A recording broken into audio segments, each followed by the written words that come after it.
السلام علیکم اسٹوڈنٹس، امید ہے آپ سب ٹھیک ہوں گے۔ اللہ کا شکر ہے کہ آپ کا کورس جو ہے وہ کمپلیٹ ہو چکا ہے۔ اللہ کا بہت احسان ہے کہ ہم نے اس کو ٹائملی کمپلیٹ کیا ہے۔ مس رملہ نے بہت ایفرٹس کی ہیں اس کے لیے، میں نے بھی بہت ایفرٹس کی ہیں۔ اب ہمارا جو اگلا نیکسٹ ڈیسٹینیشن ہم اسے کہہ سکتے ہیں وہ یہ ہے کہ ہم آپ کو ساری آبجیکٹیو تیار کروائیں۔ مس رملہ نے آپ کو بتا دیا ہے کہ آپ نے کیسے اپنی اسائنمنٹس تیار کر کے بھجوانی ہیں۔ انہوں نے بہت ڈیپلی آپ کو سارا کچھ سمجھایا ہے۔ اب ہم جو ہیں آج سے شروع کریں گے، آپ کو یہ شارٹ کوسچنز ہیں کچھ آپ کے ساتھ ڈسکس کریں گے۔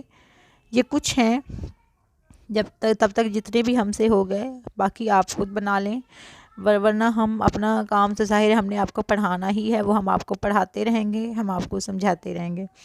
تو فرسٹ چیپٹر جو ہے اس سے آج ہم نے شروع کرنا ہے۔ فرسٹ چیپٹر جو ہمارا ہے وہ تحریک پاکستان کے بارے میں ہے۔ اس کے کچھ شارٹ کوسچنز میں نے یہاں پہ آپ کے ساتھ شیئر کیے ہیں، میں آپ کو تھوڑا سا بتا بھی دیتی ہوں اس کے بارے میں کہ پہلا شارٹ کوسچن اس کا جو ہے نظریے سے کیا مراد ہے۔ یہ بہت زیادہ آتا ہے اور اس کا آنسر بھی یہاں شیئر کیا ہوا ہے کہ نظریہ کسی بھی سیاسی، سماجی یا معاشرتی تحریک کے ایسے لاہے عمل کو کہتے ہیں جو واقعات اور حقائق کی روشنی میں کسی بھی قوم کا مشترکہ نصب العین بن جائے۔ پھر اگلا کویشچن ہے کہ نظریہ پاکستان کا مفہوم بیان کریں۔ اس سے مراد کیا ہے کہ مسلمانوں کا وہ کانسیپٹ ہے جس کی بنیاد پر مسلمان ہندوؤں سے الگ قوم ہیں۔ نظریہ پاکستان دراصل نظریہ اسلام کا دوسرا نام ہے اور یہی وہ نظریہ تھا جو پاکستان کے حصول کی بنیاد بنا۔ نظریہ پاکستان اور اسلام ہم معنی ہیں۔ پھر نظریہ پاکستان کے اعضائے ترکیبی بیان کریں۔ عقائد، عبادات، جمہوری روایات، حقوق و فرائض، مساوات، عدل و انصاف، رواداری۔ اس کے بعد پنجاب اور سرحد سے معاشرتی برائیوں کو مٹانے کے لیے سید احمد کی جدوجہد بیان کریں۔ سکھوں کے لیے اقتدار کا خاتمہ، سکھوں کے خلاف پہلی جنگ، اسلامی قوانین کا نفاذ، مجاہدین اور سکھوں کے درمیان معرکہ، جہاد پر روانگی۔ میرا خیال ہے کہ یہ والا جو کویشچن ہے یہ شاید آؤٹ آف سلیبس ہے، کیونکہ جہاں سے یہ ڈاؤن لوڈ میں نے کیا ہے مے بی انہوں نے دیا ہے، لیکن آپ کے کورس کے لحاظ سے میرا خیال ہے یہ ضروری نہیں ہے۔ آپ اس والے کویشچن کو جو کویشچن نمبر 4 ہے وہ بے شک نہ کریں کہ یہ آپ کے سلیبس سے ریلیونٹ نہیں ہے۔ اس کے بعد تحریک علی گڑھ کے کارنامے بیان کریں کہ آپ کو پتہ ہے تحریک علی گڑھ کا پس منظر کیا تھا۔ 1857 کی جنگ آزادی کے بعد جب مسلمانوں کے ساتھ برا سلوک کیا جانے لگا تو اس وقت سر سید احمد خان جو تھے انہوں نے تحریک علی گڑھ شروع کی تھی۔ انہوں نے مسلمانوں میں بیداری کی تحریک کا آغاز کیا تھا۔ اسے تحریک علی گڑھ جو ہے اس کے بڑے بڑے کارنامے کہ انگریزوں کے ساتھ خیر سگالی کے تعلقات کا قیام، جدید تعلیم کے لیے مسلمانوں کو راغب کرنا، تعلیمی سرگرمیاں بحال کروانا وغیرہ شامل ہیں۔ آپ پہ بک میں سے کچھ اور بھی لکھ سکتے ہیں۔ اس کے بعد تحریک علی گڑھ کے مقاصد بیان کریں کہ مسلمانوں میں عمومی بیداری اور شعور پیدا کرنا، انگریزوں کے ساتھ خیر سگالی پر مبنی تعلقات کا قیام، انہیں جدید تعلیم کے لیے راغب کرنا اور متنازع اور تشدد کی سیاست سے دور رہنے کی تلقین کرنا۔ اس کے بعد کویشچن ہے کہ سر سید احمد خان کے قائم کردہ تعلیمی اداروں کے نام لکھیں۔ آپ نے 1959 میں مراد آباد میں فارسی کا مدرسہ قائم کیا۔ یہ 1859 ہے۔ 1859 میں مراد آباد میں فارسی کا مدرسہ اسکول قائم کیا۔ 1863 میں غازی پور سائنٹیفک سوسائٹی قائم کی۔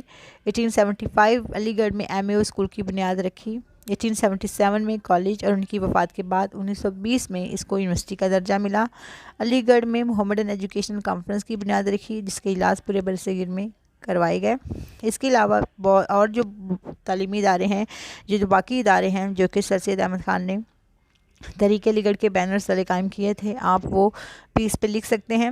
کویشچن کا آئیڈیا آپ یہاں سے لے سکتے ہیں، باقی آپ بک کھولنی ہے، اپنے آگے رکھیں، اس میں سے آپ نے 150 کویشچن جیسے کہ مس رملہ نے آپ کو بتایا تھا وہ بنانے ہیں۔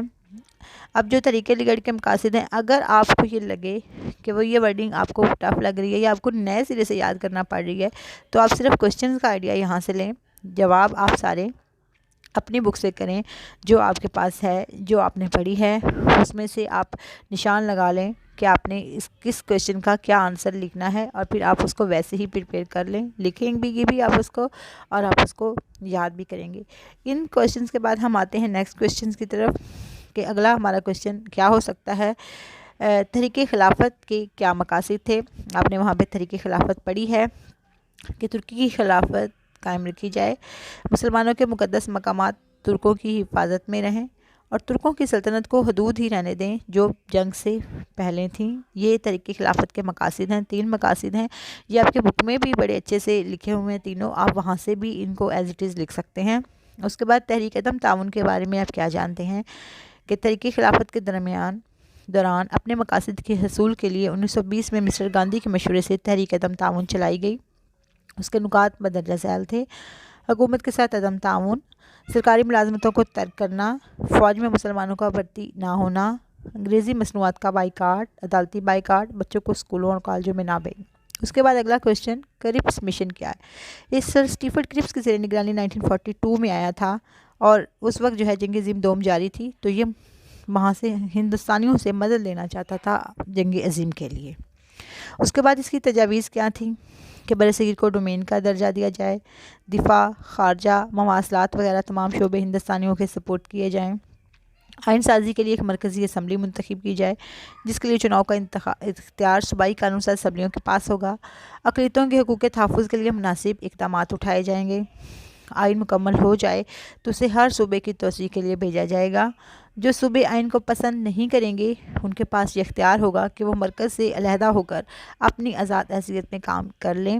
پھر وہی بات سیکنڈ ایئر کہ یہ جو ہے اگر آپ کو اس ورڈنگ یہ مشکل لگ رہی ہے کیونکہ یہ کسی اور بک کی ورڈنگ ہے، تو آپ نے اپنی جو آپ کی بک کی ورڈنگ ہے، جو پی ٹی وی کی ٹیکسٹ بک بورڈ کی ورڈنگ ہے، وہ بھی استعمال کر سکتے ہیں. آپ وہی تجاویز سیم ٹو سیم لکھ سکتے ہیں، لیکن یہ جتنی تجاویز ہیں کائنڈلی ان کو اتنا ہی رکھیے گا، اپنی طرف سے اس میں کوئی تجاویز پیش کرنے کی جسارت نہ کیجیے گا.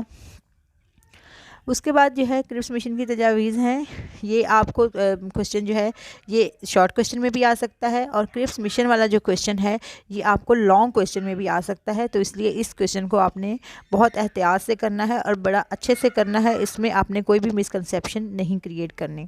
اس کے بعد ہے 3 جون 1947 کے منصوبے سے کیا مراد ہے؟ 3 جون 1947 کا منصوبہ برصغیر کی تقسیم کا منصوبہ تھا، جس کی روح سے اس بات کا فیصلہ کیا گیا کہ 14 اگست اور 15 اگست کی درمیانی شب تک اقتدار ہندوستانیوں کے سپورٹ کر دیا جائے گا. اس کے منصوبے کی کچھ اہم شقیں ہیں.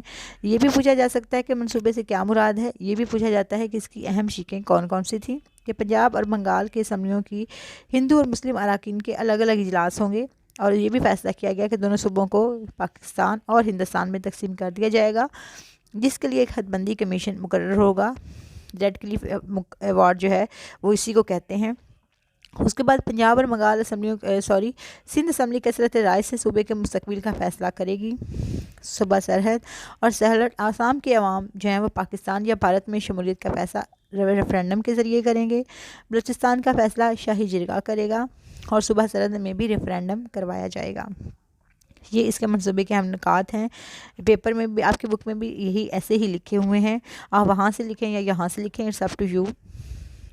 اس کے بعد 3 جون 1947 کے منصوبے کے اہم نکات، یہ جیسے کہ میں نے ابھی اوپر آپ کو بتایا ہے کہ وہ اس کی شقیں بھی پوچھ سکتے ہیں، اور وہ اس کے نکات کے نام سے بھی پوچھ سکتے ہیں کہ غیر مسلم اکثریتی صوبوں کے لیے کیا ڈیسائیڈ کیا گیا، صوبہ پنجاب کے لیے کیا ڈیسائیڈ کیا گیا، صوبہ بنگال کے لیے کیا ڈیسائیڈ کیا گیا، صوبہ سندھ کے لیے کیا ڈیسائیڈ کیا گیا، بلوچستان، آسام وغیرہ کے جو بھی صوبے ہیں ان کے لیے کیا کیا ڈیسائیڈ کیا گیا تھا. یہ آپ سے انڈیویجولی بھی پوچھا جا سکتا ہے، یہ آپ سے مشترکہ طور پر بھی پوچھا جا سکتا ہے. یہ آپ سے صرف اس کا یہ بھی پوچھا جا سکتا ہے کہ 3 جون 1947 کے منصوبے سے کیا مراد ہے، یا یہ بھی پوچھا جا سکتا ہے کہ 3 جون 1947 کے منصوبے کے اہم نکات بیان کریں. یہ جو نکات والا کوشچن ہے سیکنڈ ایئر، یہ آپ سے لانگ کوشچن بھی پوچھا جا سکتا ہے، اور یہ بہت دفعہ پوچھا گیا ہے. اس لیے جب آپ اس کو تیار کریں تو شارٹ کوشچن کے ریفرنس سے تو آپ اس کو تیار کریں گے، لیکن اس کے ساتھ ساتھ آپ اس کو لانگ کویشچن کے ریفرنس سے بھی تیار کریں گے. تو میرا خیال ہے کہ یہ کچھ کویشچن میں نے آپ کو بتائے ہیں. نیکسٹ جب آپ کا لیکچر ہوگا کچھ کویشچن آپ کو تب بتائے جائیں گے. یہ سارے کویشچنز اور اس کے ساتھ جو آپ نے آپ خود جو بک سے تلاش کریں گے وہ سارے کویشچن ملا کر آپ نے مس رمنا نے آپ کو بتا دیا ہے، گائیڈ کر دیا ہے کہ 150 کویشچن کی آپ نے ایک اسائنمنٹ تیار کرنی ہے، اور اسے آپ نے کالج بھیج دینا ہے 15 دسمبر سے پہلے. تو ابھی آج 3 دسمبر ہے، اس لیے اس کو ابھی سے کرنا شروع کر دیں. یہ جو آپ کو لیکچر دیا اگر آپ یہ سن لیں گے تو یہ بھی آپ کو کافی مدد فراہم کرے گا اس سمن میں. اور باقی اس کے علاوہ اگر ظاہر ہے باقی کویشچن آپ اس سے بتائیں گے, اس میں بھی آپ کو کسی بھی قسم کی مدد کی ضرورت ہو, کوئی بھی چیز آپ کو سمجھ نہ آ رہی ہو, مسکنسیپشن کریٹ ہو رہی ہو, تو آپ نے ہم سے پوچھ سکتے ہیں. We are there to help you. تو اس لیے ہم حاضر ہیں, جہاں سے بھی آپ کو سمجھنا ہے آپ پلیز ہم سے پوچھیں, اور اس کو لیکچر کو سننے کے بعد آپ اس کا فیڈ بیک ضرور دیں. شکریہ.